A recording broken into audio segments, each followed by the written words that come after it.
Iblisi gëzohet kur vdes një dietar. Dietari islam, ai që i kupton dhe zbaton rregullat fetare, është më i mirë dhe më i vlefshëm se sa një i devotshëm që nuk është dietar. Ibnul Qayyim el-Jauzi regjistruar një transmetim nga Ebu Hurajra radiallahu anhu, në të cilin ky sahabi fisnik ka thënë: fakihu, juristi islam apo dietari islam, është më i vështirë për shejtanin se sa 1000 të devotshëm. Thot Ibnul Qayyimi, dietari islam, alimi, i aprish dhe shkatërron shejtanit atë që ai e ndërton. Sa herë që shejtani përpiqet ta ringjallë ndonjëri në fe dhe ta largojë një sunet, dietari bëhet pengesë mes atij dhe përpjekjes së tij. Prandaj, nuk ka asgjë më të keqe dhe më të vështirë për shejtanin se sa ekzistenca dhe prania e dietarëve islam në mesin e muslimanëve. Dhe asgjë nuk ka për të më të dashur se sa vdekja dhe zhdukja e dietarëve, sepse kjo është një mundësi për të që ta prish fen dhe t'i mashtrojë njerëzit. Sa i përket të devotshmit, qëllimi i tij përfundimtar është që të luftojë në mënyrë që ta ruajë veten nga shejtani. Në të njëjtën vepër, Ibnul Qayyimi ka regjistruar një transmetim, përkatësisht një tregim, në të cilin theksohen ndryshimet midis dietarit dhe të devotshmit, alim dhe abid.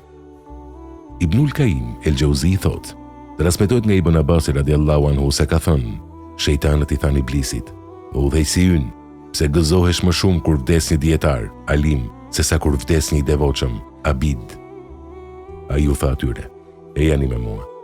Dhe ata shkuan te një devotshëm, i cili ishte i dhënë pas ibadetit, dhe i kërkuan leje atij për t'i bërë disa pyetje, dhe ai u tha atyre: pyetni çfarë të dëshironi. Iblisi e pyet: a mund ta krijoj Zoti yt tërë botën në një lëvozh gëveze? I devotshmi u përgjigj: unë nuk e di. Pas kësaj, Iblisi u tha ndjekësve të tij: a nuk po e shihni se ky njeri me përgjigjen e tij bëri mosbesim, kufër? Pastaj ata shkuan tek një dietar i cili ishte ulur në një tubim shkencor me studentët e tij dhe ishte duke bërë shaka me ta. Ata, shejtanët, i thanë atij: ne duam t'ju pyesim diçka. Dietari u tha: pyetni çfarë të dëshironi. Iblisi e pyeti: a mund ta krijoj Zoti yt tërë botën në një lëvozh gëveze? Dietari u përgjigj: po, mundet. Iblisi e pyeti: si kështu? Dietari i tha: kur ai dëshiron diçka, ai vetëm thot bëhu, dhe ajo bëhet. Atëherë Iblisi u tha shejtanëve të tjerë: a e shikuat, ai devotshmi nuk ishte në gjendje ta shpëtojë veten e tij, kurse ky dietari na prish punën tonë tek shumë njerëz. Ky tregim transmetohet edhe në një version tjetër. Konkretisht transmetohet se shejtanët e pyetën të devotshmin: a mundet që Allahu të krijojë dikë të ngjashëm me veten? I devotshmi u përgjigj: unë nuk e di. Atëherë Iblisi u tha shejtanëve: a e shihni, atij nuk i bën dobi ibadeti i tij ndaj ignorancës. Pastaj ata e pyetën dietarin për të njëjtën gjë, dhe ai u përgjigj atyre: pyetja juaj është e pakuptimtë dhe e palogjikshme, sepse nëse Allahu krijon diçka të tillë, atëherë ajo do të ishte krijesë, dhe të qenët krijesë dhe të qenët e ngjashme me Allahun, kjo është e pamundur. Nëse është krijesë, atëherë nuk mund të jetë e ngjashme me Allahun, sepse Allahu është krijuesi. Ibnul Qayyimi transmeton edhe një tregim tjetër për vlerën e diturisë. Ai ka thënë: transmetohet nga një dietar se ai kishte udhëtuar në një anije me tregtar të pasur.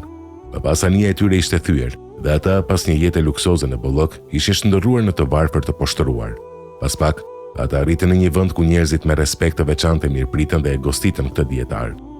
Kur tregtarët dëshironin të ktheheshin në qytetin e tyre, ata e pyetën dietarin: a dëshiron t'i dërgosh familjes tënde ndonjë letër ose ndonjë mesazh? Ai u tha atyre: natyrisht, thoni atyre: nëse doni të merrni pasuri, atëherë merrni pasuri e cila nuk do të përmbytet kur të prishet anija.